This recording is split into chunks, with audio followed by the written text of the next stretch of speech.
ఈ పరిస్థితి ఏంటంటే తెల్లవారి 4 గంటలు 3 గంటలకు మేము నేను దేవుడికి దండం పెట్టుకొని మేము ఏట అనేది చేస్తాం.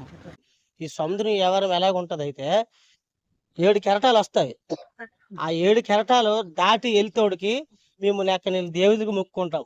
ఎళ్ళిన సమయం కూడా ఎన్నో తెప్పలు తిరగబడిపోయిన వల్ల, దానివల్ల దెబ్బలు తగలడం వల్ల చనిపోయిన ప్రాణ నష్టం కూడా జరుగుతది. ఈ నెల 15 ఈ 2 నెలల లోపల మాకేంటంటే ఈ ఏట చేయడానికి కూడా ఆపేసిన తర్వాత చాలా ఇబ్బంది.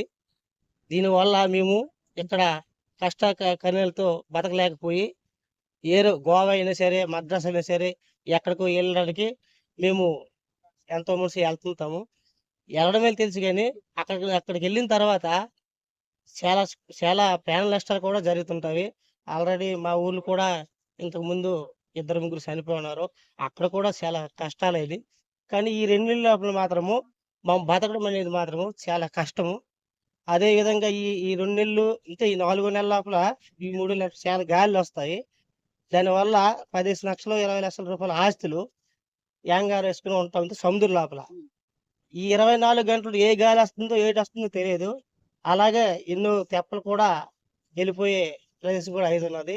వెళ్ళి వచ్చేటప్పటికి బోట్లు తిరగబడిపోయిన వల్ల ప్రాణ నష్టాలు జరుగుతున్నవి. దీనికోసం గవర్నమెంట్ కొంచెం కనికరించి మాకు చిన్న ఆరుబొర కావాలని మనం చేస్తున్నాము.